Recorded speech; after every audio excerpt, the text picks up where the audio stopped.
Massive attack have removed music from Spotify to protest against CEO Daniel Ek's investment in AI military. The band has cited a moral and ethical burden placed on artists by revenue from their work, ultimately funding lethal technologies. Hello everybody, this is AI with Kyle. I'm going to be running through the latest AI news and updates of the day, as well as answering questions from the audience who are coming in from TikTok and increasingly from YouTube. We had about 40 questions and comments coming in from YouTube, which was fantastic because just a few weeks ago, nothing. It was all TikTok. So it's great to have people on both channels and to be able to take questions from both places. If you are on TikTok and you want to see what's on the screen, if you want a nicer 4K version as well, head over to YouTube, subscribe there, and you can see everything. It's much better, higher quality as well.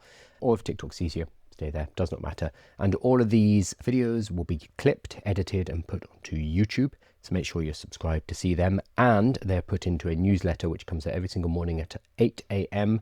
UK time, which is a written summary of what's been covered in the previous live. And that's an easier way to get to the meat of the issues without me waffling on for quite so long. I did a video the other day about introversion. So I'm very introverted. I don't take a huge amount of energy from talking, from being on stage, from being on camera, etc. It does not give me energy, it drains energy.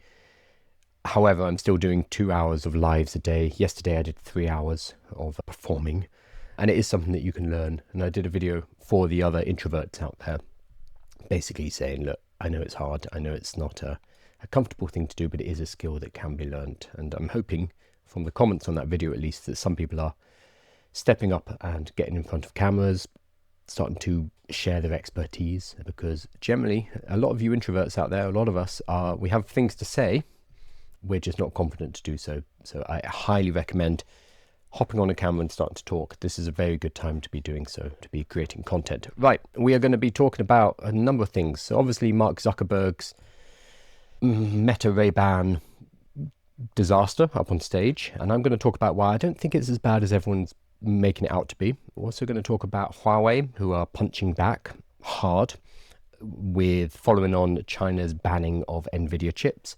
Also want to look at Chrome is getting an AI upgrade, which is very exciting. And then a few other things. Massive Attack are pulling their songs for Spotify because of the CEO's investment in AI military. And I want to continue talking about Peter Yang's 15 hot takes. I think we made it through the first 5 or so, and I just wanted to bring them up. I also have an article, a really good article from Simon Willison, who you should all be following. He has probably one of the best blogs on artificial intelligence out there. And so I wanted to quickly highlight an article that he has put out yesterday. But first, let's hop in and look at Mark Zuckerberg. So you've probably seen the video footage by now. If not, I recommend going and having a look. There were two, I don't know how to say this without swearing it, there were 2 large mistakes which occurred during the announcement of their new Meta RayBans. So the first one was they had a staff member who was trying to make a salad. No, he was trying to make a sauce, a Korean sauce to go on his sandwich. And the Meta RayBans basically just crapped out, and they kept telling him to shave some pear. And he kept asking, like, what do you want me to do first? What do you want me to do first? And it would get stuck in a loop. It felt a bit like using Siri, you know, when you're trying to ask Siri a question and it is just not working. It's just not happening. And you keep asking and Siri keeps responding in a stupid way. It felt a lot like that, but with what is supposedly a new cutting edge technique. And then the other awkward fumble was they were trying to demonstrate the video call. So they were showing live on screen what Zuckerberg could see. He could see the audience in front of him, and he could see the text coming up in the screen. Really cool. But there was meant to be a video call coming through, and he couldn't pick it up, and it kept ringing, and then he'd say, oh, don't worry about it, then it rang again, and etc, and it fumbled, and it was a mess. So people have been focusing very much exclusively on these fumbles. This is, I mean, it's easy. It's a very easy target. It's a billionaire who has spent a lot of money on this technology, and their launch of it was a bit crap. However, I think that kind of misses the point. Yes, the launch was embarrassing, and I'm sure heads are going to roll for whoever produced that show. But these things happen when you are doing anything live. If any of you have given workshops or demonstrations or pitches like this, you know these things happen. Ideally, you don't want it to happen in front of the world on a live stream and, thousands of people in the room. But that, unfortunately, is when it's most likely to happen. I'm sure they rehearsed this 50, 60 times before they got up on stage, and then boom, this time it crapped out. This is not to garner sympathy for billionaires and large companies, but just to point out that this doesn't actually undermine the tech itself. I think the tech itself is probably quite cool. It's obviously not ready yet. This is a bit like Elon Musk throwing a ball bearing or whatever it was. No, it wasn't Elon Musk. It was someone threw a ball bearing at the Cybertruck window and it exploded. Just because it's not here during the demonstration doesn't mean it won't get there. Cybertruck's probably a terrible example there. I rescind that. So here we go. If you can't resist the urge to check your phone over and over, even if you're out with friends, Meta has a solution. Check your glasses instead. So this is what they're trying to do. They're trying to replace the phone. The phone has been the standard device for interfacing with the internet and now artificial intelligence for, decades now. The promise of glasses is to preserve the sense of presence that you have with other people, said Mark Zuckerberg at the Meta Connect 2025 keynote. I think we've lost it a little bit with phones, and we have an opportunity to get it back with glasses. I agree. You walk down the street or you're sitting in a restaurant and you'll notice most people are craning down like this. I wonder if there's going to be a neck issue with people in the next few years, because everyone is walking around like this. There is very little sense of presence. In London, where I live, it's a nightmare trying to navigate through the streets because everyone's staring at their telephones. And you see it in restaurants too, with people, whenever there is a lull, whenever there is, a momentary spot of distraction, people just get their phones out. We are not comfortable being bored anymore. We're not comfortable filling our own time and our own space. So I can see where they're coming from. The promise of glasses is to preserve the sense of presence that you have with other people. I don't know about that. This means you have a 24/7 feed running through your face. So yes, you might be physically looking at somebody, but you're going to have an overlay with, whatever you want. God, you could have TikTok flashing around on the screen in front of you. You could have Subway Surfers playing in the corner while you're having a conversation with your loved one. So I don't know if it's going to preserve the presence. In reality, Meta wants its own hardware to eat into the market share of Apple and Google. Yes. So it doesn't have to keep siphoning profits to them via app stores. This is TechCrunch. But nevertheless, this is an angle Meta is taking to sell its most sophisticated smart glasses yet, the Meta RayBan display, which the company hopes one day could eclipse the market share of smartphones. So I think everybody in the market, the hardware manufacturers are looking for the next physical format, which is not necessarily a phone. Sam Altman has purchased Johnny Ive's company. Johnny Ive, the designer of the iPod and most of Apple's products for the last few decades. And they're working on a physical device, which will be AI first, obviously. So there's a lot of people working in this space. We saw some early attempts which didn't really work, like the Rabbit R1 and the Humane Pin, which was like this. It would be a little device you could wear, which could see what you could see, and it would allow you to have AI access. But nobody's really cracked this yet, so we're still using telephones. I'm not sure if it's going to be glasses, and if it is glasses, I wouldn't be surprised if Apple do what they normally do, and they wait and they wait and they wait, and then they release the version of the glasses. So they wait until the technology has become sophisticated enough and people are accepting of wearing the glasses, and then Apple swing with their own product. There is also rumors, so the new iPhone 17, the actual processing unit, the actual inner workings of the iPhone 17 is tiny. It's like this. In fact, this is not it, but it's that kind of size and very, very thin as well. So there is a discussion of whether Apple are trying to minimize their form factor as much as possible to get ready for some other kind of form factor like glasses, because that requires having the computer components very, very, very small. And maybe they're pushing in that direction with miniaturization, because with the new iPhones, they didn't just go larger and go more powerful. They focused on squeezing it down to it is literally this kind of size, the internal workings. So I think I'm a bit more bullish and positive on what Meta showed at Meta Connect. I think it went horribly wrong. I think they need to iron out bugs, but it's still extremely futuristic to have a display here and to be able to control it via like a haptic wristband, I'm not sure what they call it, which allows you to interface with your glasses without you having to yell at it or touch things. I think it's absolutely amazing. Here we go. It's a meta neural band, a wristband that uses surface electromyography, SEMG, to pick up on signals sent between your brain and your hand when performing a gesture. So Meta's keynote did not go into specifics of how Zuckerberg was writing those texts, but according to Reality Labs research on SEMG, users can write out messages like this by holding their fingers together as if they were gripping a pen and writing out the text. That's sci-fi. I mean, it's picking up on the small motions of your hand as if you are writing something out. That is some sci-fi. Again, I can't swear, but it's some sci-fi stuff. Let's say that. And that is so exciting that we're moving away from keyboards, we're moving away from screens, and we're moving to be able to do this. It's pure sci-fi. We're just early, that's all. And it's easy to laugh at these things, but we might look back at this in 5-10 years time through our Meta glasses or whatever the equivalent is then, and be like, yeah, that's when it started. I'm more positive that that's probably going to be the way, rather than this being a complete and utter joke, but we'll see. So yeah, I'm more excited than most people, but I understand why people laughed, and it was very funny. Cool, I'm going to hop over to Google. Google. Let me see if it's on my telephone, unfortunately. There's a hackathon happening. Is it Neos? Yes, it is. Nope.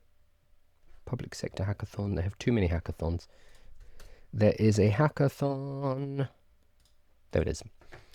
That's with Nuiti. I'll shoot a video about this later. But there's a travel company called Nuiti. I'll work out how to say it before I shoot the video. A company called Nuiti. They raised a lot of money recently. They're working with Google, and they're doing a hackathon. This is not the one though. Now that I know the name of the company though, Google Hackathon. At the end of September, moving into... Okay, I can't find it. I've been sent the link, so I will spread the link out later. It's going to be the end of September, moving into October. And it's going to be a hackathon at the Google offices here in London. There's going to be a kickoff. Then you have 5 days to build. You can have teams of up to 4, I believe. And the top prize is 10,000. And then I think 5,000 and 3,000 plus travel tickets. You get to travel somewhere. I will post the full details. I'm either going to be at the final event, the last day, which I think is the 1st of October, or I'm kind of thinking about participating. I don't know how I'm going to carve out time to do that, but I'm thinking about putting together a team and actually participating, because it's a really cool topic. It's to do with travel. So I've got a few ideas for travel applications using AI, using Google Maps.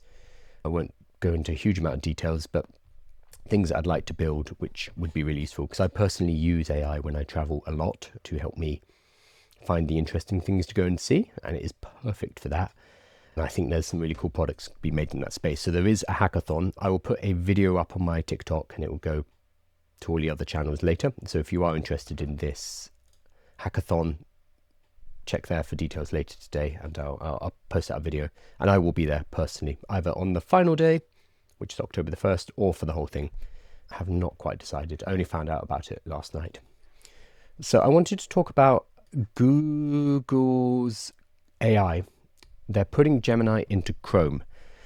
So last week we found out that Google are not having to divest Chrome. Sorry, let me rephrase that, because that was a lot of negatives. There was an antitrust suit against Google, and if they had lost it, one of the potential outcomes was they would have to sell. They'd have to divest Chrome and get rid of it, basically. That is not happening.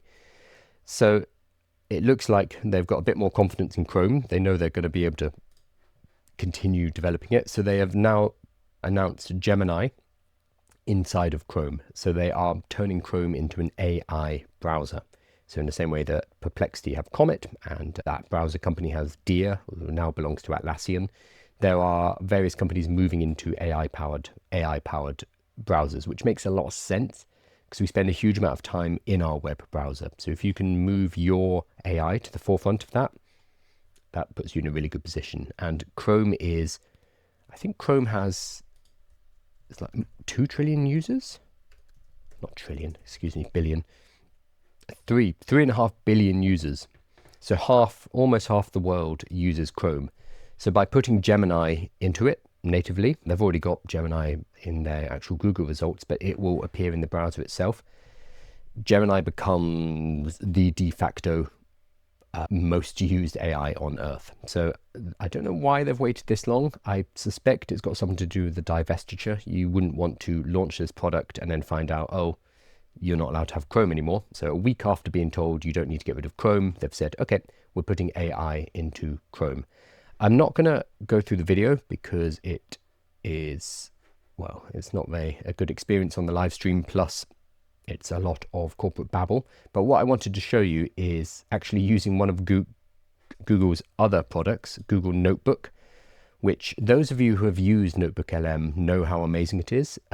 But everyone else, they didn't really advertise it, so it's very poorly known. So what I'm going to show you is I'm going to create a new notebook. I'm going to click YouTube. I'm going to paste in the video, and it's going to give me a summary of their video, and I'm able to ask questions. So it's able to read basically YouTube videos and to give you answers from them. So I can say, what are the main features? And it's going to be able to answer that. So it's using Gemini to basically read the video or to watch the video and then provide me with the summary. So summary. The Gemini in Chrome is designed as an AI browsing assistant that is smart, easy to use, and built directly into Chrome. Gemini can compare and summarize information. That's fine. It works across tabs. That's really cool. So it would be able to pull information from one tab to another. Very cool. And is integrated with other Google products. So Google Sheets, Google Docs, etc. Efficiency, tasks that previously took 10 to 20 minutes can be completed by Gemini in seconds. Sure. And then complex tasks in the future. So soon it will be able to handle more complex tasks, such as being able to pick and order groceries for you. This can be done in the background while you focus on something else. So adding agent mode into Chrome directly. Very cool. It seems kind of mundane, but this is very cool. And they have some called Omnibox. Oh, the Omnibox is just this thing at the top, isn't it? So enhanced Omnibox and AI mode. Complex searching. Users can now ask longer, more complex questions and can continue the conversation with follow-up questions. Contextual assistance. The Omnibox can now use the context of the page view to inform the next steps. Very cool.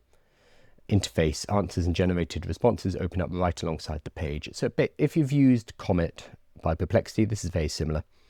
Ooh, AI-driven security and annoyance reduction. So scam protection. Chrome will expand its features to improve protection against additional scams, such as sites threatening users with fake viruses, password compromise alerts, spammy notifications, quieter permissions. So it's going to also protect us while we're online. Be nice if they could use it to block adverts, but they're not going to do that because they're the ones serving up the adverts. But otherwise, that would be lovely. Anyway, I kind of wanted to show off Google Notebook LM as well, because this is a really cool tool that very few people use. So that saved me from having to actually watch the video. It gave me a summary, what's in the video, and on the right hand side, I can generate audio overviews, a video overview.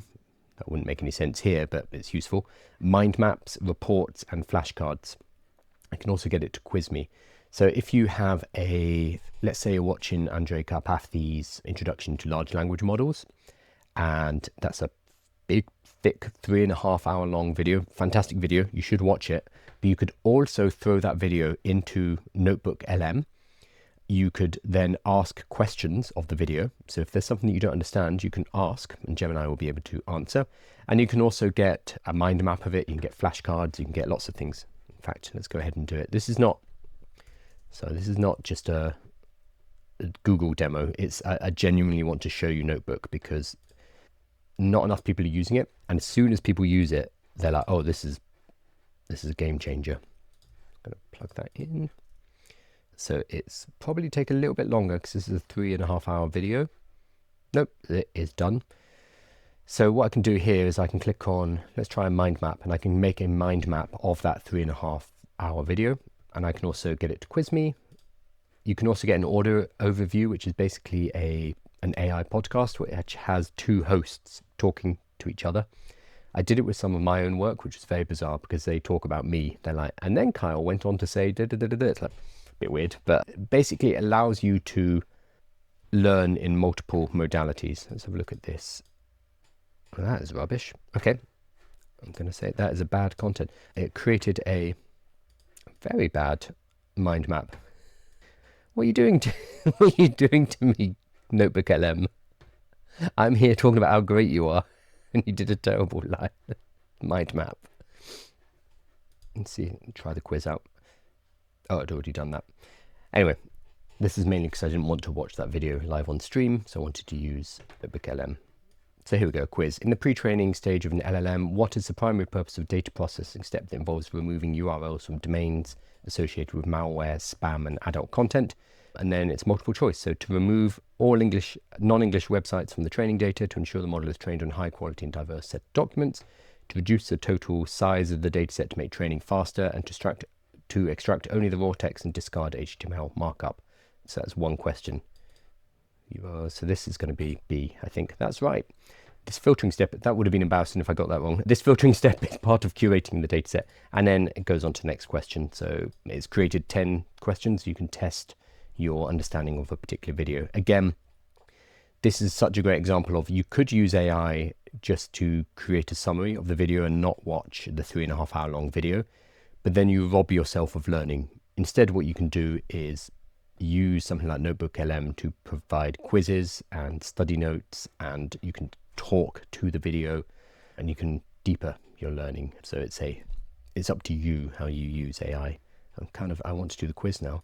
According to the source, what is the fundamental nature of a base model, the results from the pre-training stage? This one? Yeah, okay. Right, I'm going to stop. I'm not going to do a quiz live on air. As much as I want. That would be a fun live stream. We could do quizzes.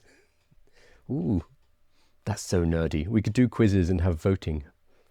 No. Not doing that. That's far too nerdy. Like a pub quiz for AI knowledge? Right. Just checking for questions. A unique, yes, that was Notebook LM. The reason I was showing it was I wanted to get a summary of Google's new announcement about Gemini in Chrome, but then I ended up just showing people how to use Notebook LM because I really like it. Gemilist, love these lives, great setup for the day. Thank you. This is day 55, I think 55 of doing these lives. So there's 5 a week, which means I'll be doing it for 11 weeks. Wow. Okay, I'm coming up on 3 months and I'm still all over the place. Right, let's have a look at Huawei. So a couple of bits of news coming from China and Nvidia and the US, and it's all kind of mixed up. So the context of this is Nvidia, who create the chipsets, the GPUs that we use to train artificial intelligences, have been restricted from selling these chipsets to China. So it's an American company headquartered in America. They have been restricted from selling chips to China because it's strategic importance, basically. And China has stated that AI is one of the most important strategic investments that they're making. They announced that a few years ago. I think America has just announced that quite recently. And because of this, Nvidia created lower powered chipsets like the H20, which are allowed to be sold to China. Or it's complicated, but they were specifically built because they're 30% of the power of the more powerful H200 chipset. I know it gets confusing with all these names. And even that got blocked until Trump said, okay, you can sell them to China, but you have to give me 15% of the revenue, to which Nvidia agreed. So it wasn't a tariff, it wasn't a tax, it wasn't on profits or on trade, it was on revenue. So every time they sold one, let's say I sold it for $1,000, I'd have to give 15%, they cost a lot more than that, but I'd have to give 15% directly to the US government, which is unprecedented, and it's a bit of a, I mean, it's a bit mafia, really. It's almost like protection, it's extortion. But Nvidia agreed to that. So the H200 sales were going to go ahead, but we have more complications now where China, a couple of days, 2 days ago, said, actually, no, we're not buying Nvidia chips. It was specific to a new chip, which a lot of Chinese tech companies had put in large orders for. The Chinese government said, no, we're no longer doing this. And they have told all of the tech companies that they're not allowed to buy these chips anymore. It's not the H20 specifically, but it's a different chip. But it is China basically saying, we are breaking away from this. We are not playing this game anymore. We're not going to put money in America's pocket. We're not going to put money in Trump's pocket specifically. Instead, we are going to become self-sufficient. So China do build their own chips, especially Huawei.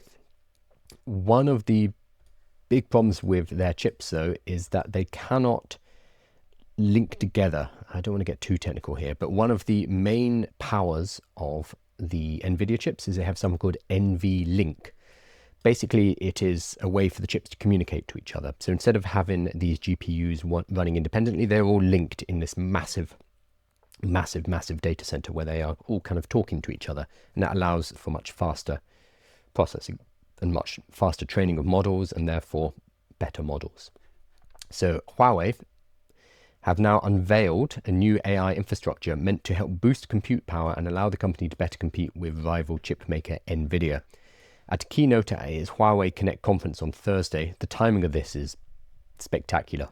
So on Wednesday, I think it was, the Chinese government said, okay, you are no longer allowed to buy Nvidia chips. That's off the board. We're going to become self-sufficient. Whilst Trump was visiting with the king here in England, and Trump's here throwing around a lot of money, I think 150 billion worth of investment, 40 billion of which is AI related.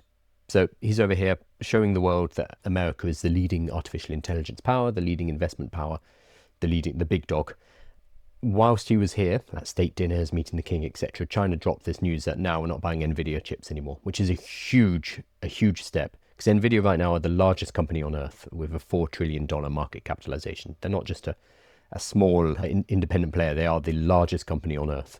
So I think Beijing knew what they were doing, and now on Thursday, Huawei had a keynote in Shenzhen, announcing Super POD interconnect technology, which can link together up to 15,000 graphics cards, including Huawei's Ascend AI chips. This is the competition to increase compute power.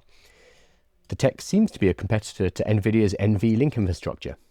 Yes, that's exactly what it is, which facilitates high-speed communication between chips. Technology like this is critical for Huawei's better compete with semiconductors like Nvidia's.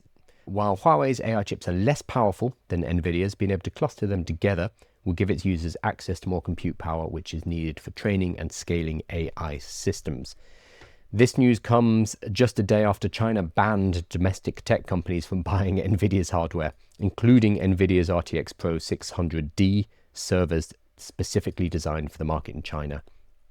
So Jensen Huang, the head of Nvidia, said he was disappointed in the news.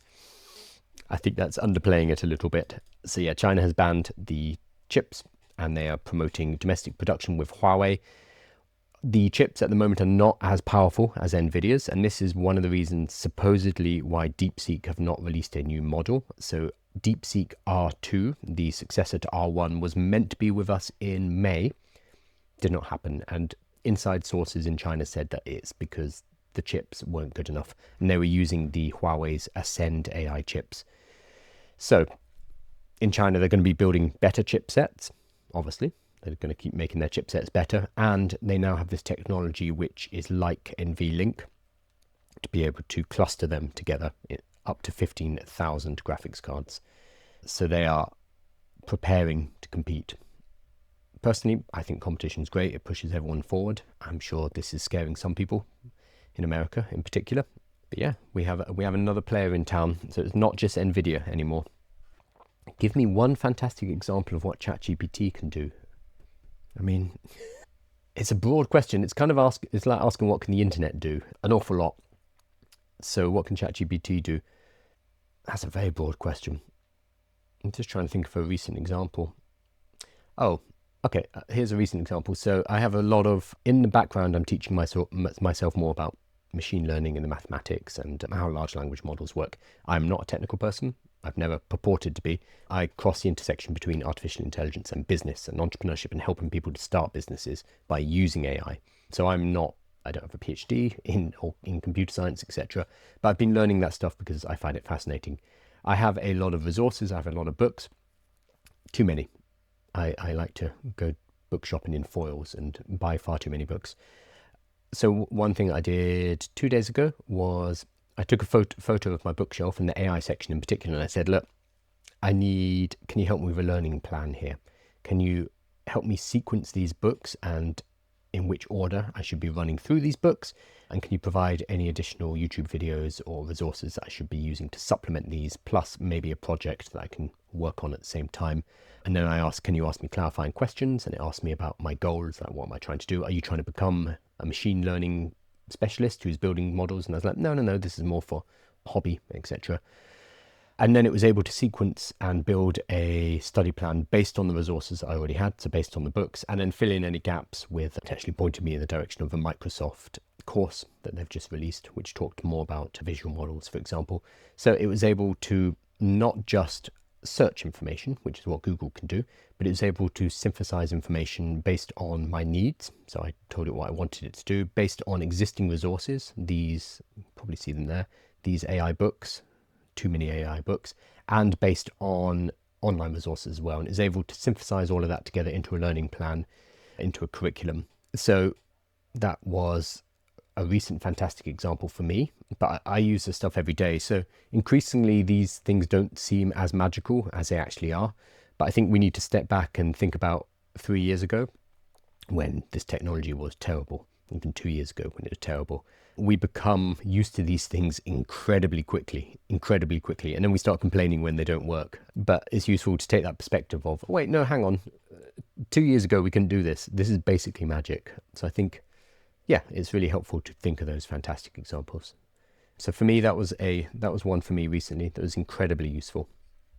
But I'd love to hear from other people, because that's why this technology is so cool, is because it is so general purpose and we can use it for real problems in our everyday lives. And that is increasingly what people are using it for. We had a study saying that it was based on the 700 million users of ChatGPT, and it showed that usage is now 70% personal. So people are using it for personal problems, for discussing what they should be doing in their lives, for working through things, which is, I mean, the usages there are infinite, almost infinite. Apparently you're not technical at all, but did English. I did history. I studied modern history. I have an MBA as well, but no, I'm not from a technical background. I'm from a business background. I've started many businesses and still run businesses. Cool. But yes, history was my alma mater. No, that's not right, is it? So Massive Attack. Massive Attack have removed music from Spotify to protest against CEO Daniel Ek's investment in AI military. The band has cited a moral and ethical burden placed on artists by revenue from their work, ultimately funding lethal technologies. So I think this is great that they're bringing attention to this, because I did not know this about Spotify, and it's taken a band the size of Massive Attack to make this well known.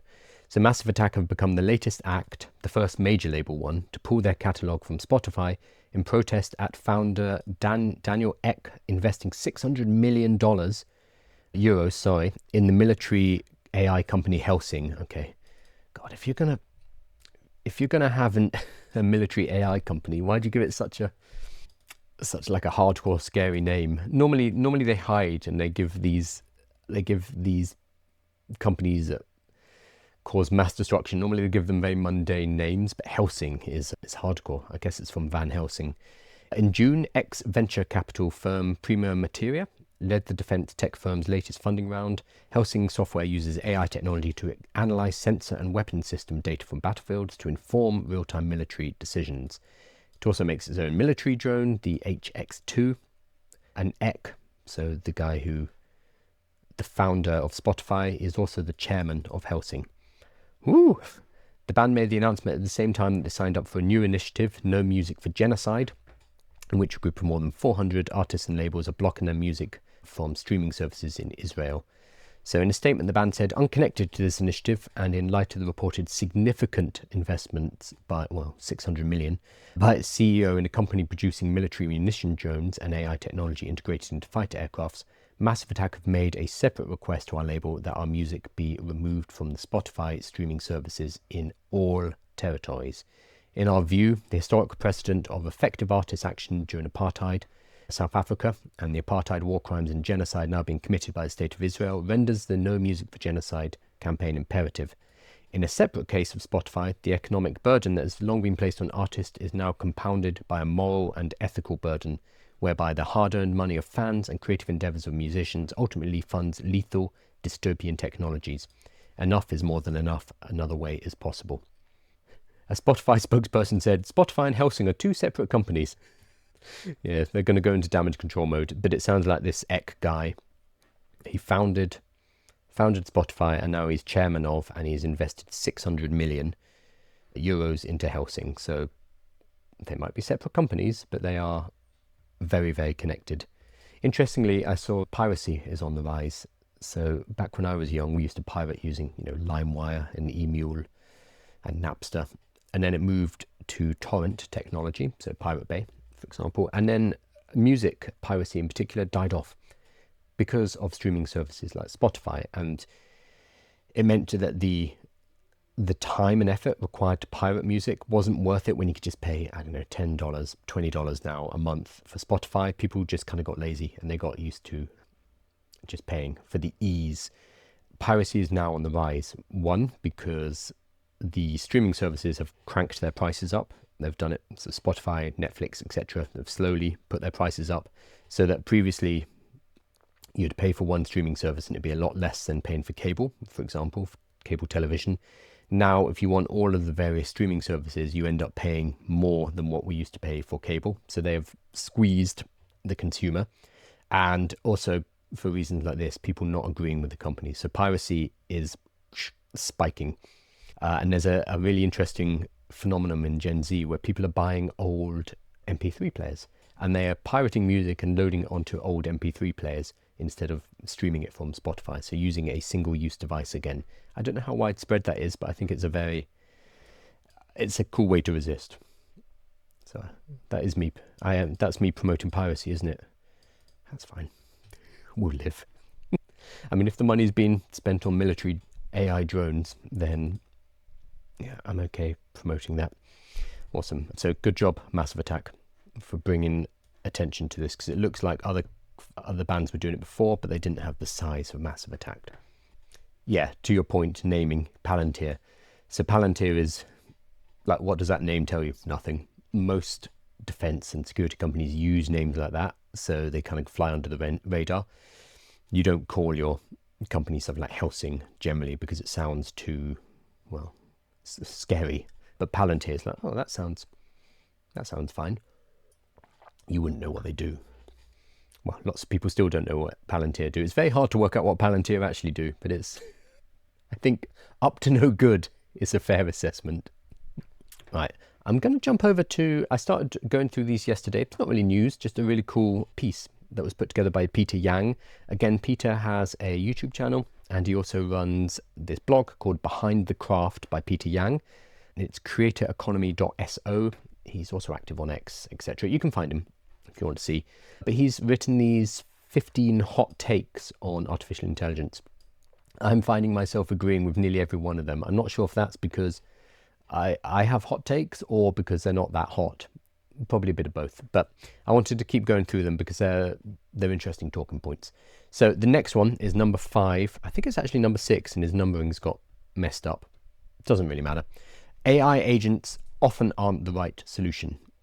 Again, I agree with this. So every startup I talk to is building an AI agent, but agents are expensive and only make sense for complex, valuable tasks. The most valuable agent tasks, coding, research, productivity, also face intense competition from top AI labs. Can you really build another coding agent that's better than OpenAI and Anthropic?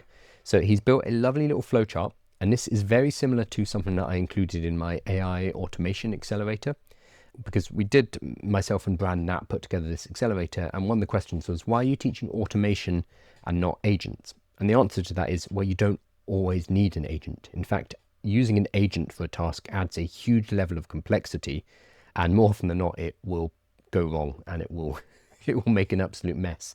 It's still quite a nascent technology. It's probably where we're going, but right now it's overkill.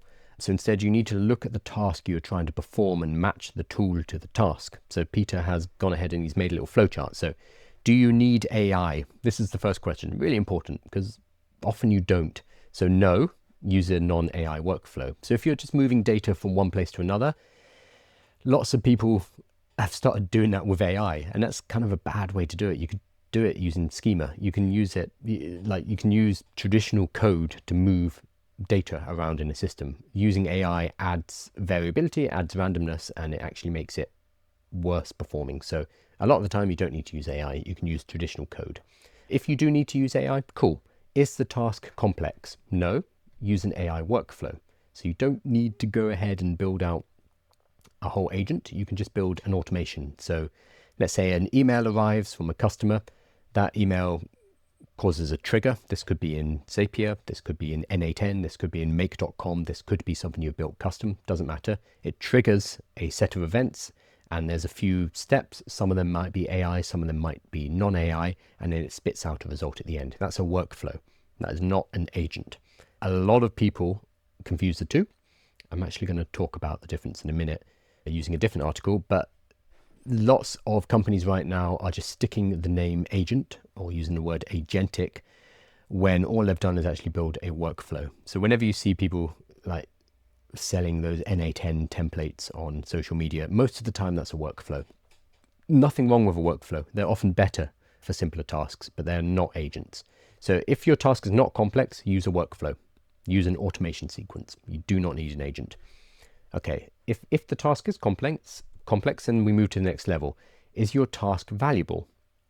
If no, again, just use an AI workflow. There is no point investing a huge amount of time and money into building an agent if it's not a valuable task.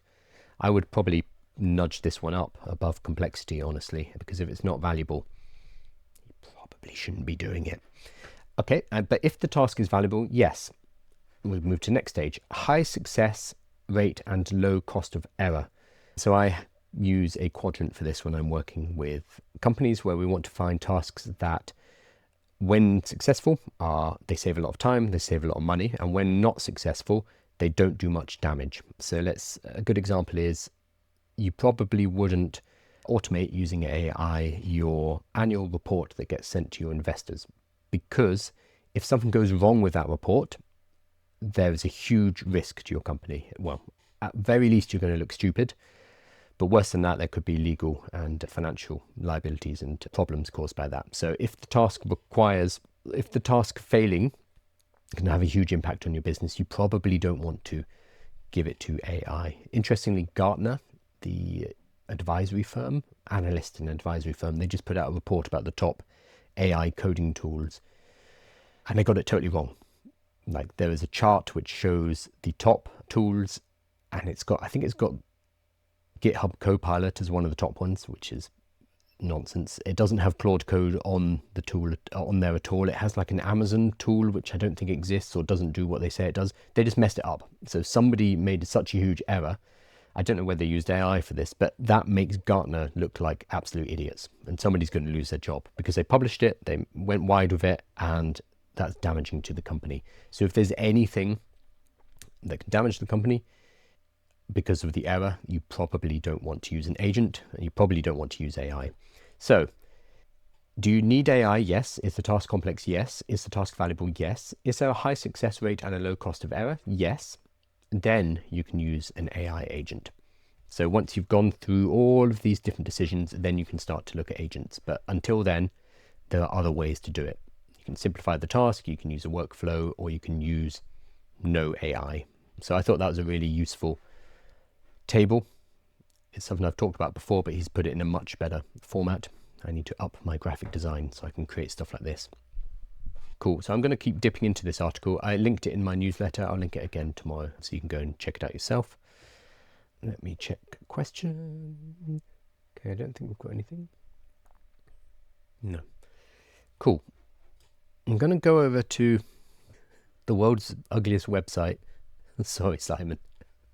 So Simon Willison, God, he calls it a weblog, which is the origin of the word blog, is a weblog or a blog. So simonwillison.net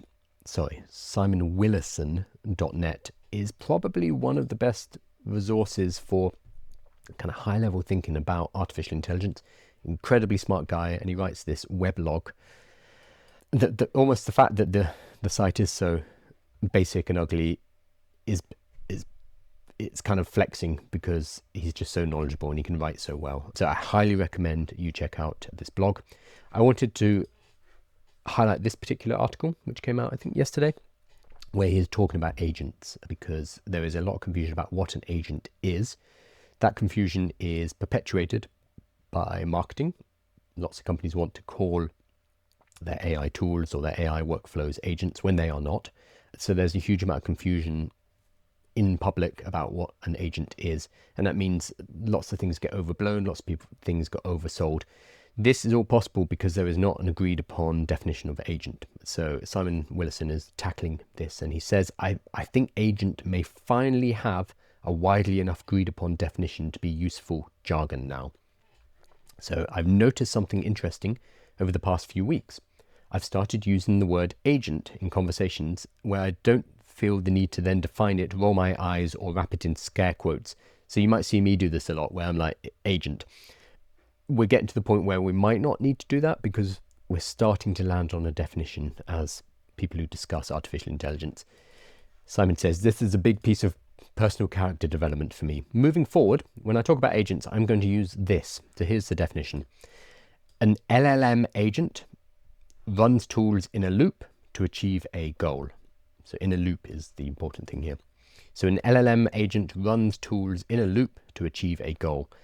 I've been very hesitant to use the term agent for meaningful communication over the past couple of years. It felt to me like a ultimate in buzzword bingo. Everyone talked about agents, but if you quiz them, everyone seemed to hold a different mental model of what they actually were. So this is the vagueness of definition allowed a lot of marketing hype and a lot of overselling to creep in because nobody really had a good definition. Otherwise, we could point at a product that somebody was trying to push and say, well, that's not actually an agent, is it? But we haven't been able to do that because we haven't had a general definition. So Simon he started collecting definitions, and he crowdsourced 211 definitions on Twitter, which he then took over to AI, and he managed to summarize them into 13 groups inside of Gemini. So there's a lot of noise out there. Jargon terms are only useful if you can be confident that the people you are talking to share the same definition. If they don't, then communication becomes less effective. You can waste time passionately discussing entirely different concepts. That is Reddit. AI subreddits in a nutshell is people arguing back and forward, but most of the time it's because they are not using the same definitions of terms, including terms like artificial intelligence. Some people define artificial intelligence as what we would actually call AGI, and then they start complaining that, we don't actually have AI. AI doesn't exist. It's like, well, no, are you talking about AGI? Anyway, so Reddit, a lot of time and breath is spent arguing these things. So tools in a loop to achieve a goal is a useful definition. So an LLM agent runs tools in a loop to achieve a goal. Let's break that down. The tools in a loop definition has been popular for a while. Anthropic in particular have settled on that one. So they did probably about a year ago a really good article. Anthropic, who made Claude, defined what agents were. This is a pattern baked into many LLM APIs as tools or function calls. The LLM, large language model, is given the ability to request actions to be executed by its harness, and the outcome of those tools is fed back into the model so it can continue to reason through and solve the given problem. So over the last year, 2 years or so, we have like chains of thought and reasoning models. That's because an LLM, large language model, will create an output, but then that's fed back in and it goes through again. So we are looping through different requests basically, whereas previously in the early ones you would ask a question or you'd put in a sentence and you'd get one answer. Now they go through loops, and that is when it says it is thinking, that is what it's doing basically in the background. But then we need an additional condition for this definition to work, which is to achieve a goal. These are not infinite loops. There is a stopping condition. I debated whether to specify a goal set by a user. I decided that's not a necessary part of this definition. We already have sub-agent patterns where another LLM sets the goal. Fair. There remains an almost unlimited set of alternative definitions. If you talk to people outside of the technical field of building with LLMs, you are still likely to encounter travel agent analogies or employee replacement or excitable uses of the word autonomous. In these contexts, it's important to clarify the definition that they're using in order to have a productive conversation. So he then goes on and he talks about unhelpful definitions. So agents as a human replacement is the least favorite definition. So if you talk to non-technical business folks, you may encounter a depressingly common alternative definition. Agents are replacements for human staff. This often takes the form of customer support agents. So yeah, chatbots that we use for customer support, which is a big use case. But you'll often see cases where people assume that there should be marketing agents, sales agents, accounting agents, and more. You see this a lot on Twitter with people saying, hey, I built this company using a set of agents, and they will have specific AIs, agents for each of these roles, and they talk to each other and apparently come to decisions with each other. Maybe that's something we can do in the future, but I would challenge any of them to show me that working and actually building a business. If someone surveys Fortune 500s about their agent strategy, there's a good chance that this is what's being implied, basically replacing human beings. Good luck getting a clear, distinct answer from them to the question, what is an agent, though? So that's one of the poor definitions. He also points at OpenAI, and I think this is a big issue. I had this recently. I have a video on TikTok that I think it's gone to like 250,000 views, and it was about their agent mode. Now, it's confusing because their agent mode is not really an agent. So OpenAI need to get their story straight. The single biggest source of agent definition confusion I'm aware of is OpenAI themselves. OpenAI CEO Sam Altman is fond of calling agents AI systems that can do work for you independently. So that's a bit like the human replacement, which is not a helpful definition. Back in July, OpenAI launched a product feature called ChatGPT Agent. This is the one I did a video on, which is actually a browser automation system. Toggle that option on in ChatGPT and it can launch a real web browser and use it to interact with web pages directly. That's what it does. The example that I showed was you can send an agent, I have to scare quote this one, off to find coupon codes, discount codes. It will go to lots of websites, find those coupon codes, and then it can go to the sales website and test out the coupon code. Very cool, really useful. I had somebody in my chat saying they saved $480 on I think it was a Surface Pro Microsoft thing. So it's a really useful thing to do. Is it an agent? Not necessarily. So Simon is saying it's a browser automation system. Yep. So highly recommend checking out this article. I will put this in the newsletter. Make sure you're signed up to the newsletter and I will give you the link. But generally, Simon is one of those people. There's not many of them. I'd say Ethan Mollick, Nate B. Jones, Simon Willison. That's probably my big three. People who are not only extremely knowledgeable about AI, but they can explain it and they can talk in non-technical language and explain why this stuff is important. They would be my big three. So Ethan Mollick, Simon Willison, and Nate B. Jones. I'm sure you guys follow a lot of them already. I'd love to know if there are other people I should be following or I've missed off that list, but they're the big three for me. So awesome. I will put that in the newsletter tomorrow so you can go and read it in detail because it's a good article. I'll also put the Peter Yang article back in there again, as well as everything else that we've covered over this session. The newsletter will actually come out on Monday, but make sure you're signed up there.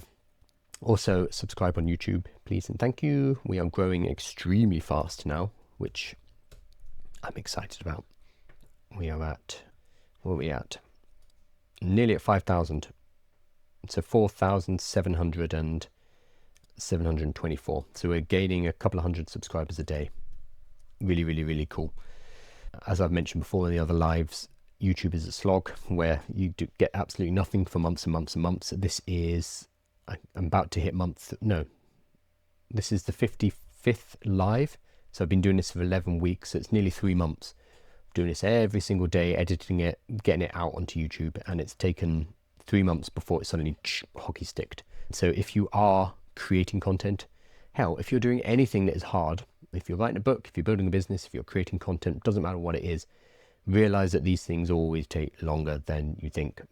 But also realize that slog, that difficulty, that is what removes the rest of the competition. Because most people will do it for a few days or they'll do it for a week and they'll be like, oh, this is hard. I'm going to do something else. It's your staying power and your ability to just keep chugging along, that is where the rewards are. Unfortunately, it's the hard way. But anything that's too easy is generally not worth doing, because it means everyone could do it, and it means that the rewards from doing so are very, very limited. This is what I have to tell myself when I'm doing something like building a new YouTube channel. But finally, as of last Thursday, so a week ago, it just hockey sticked up. And that is the same for anything hard that you do. So just keep going.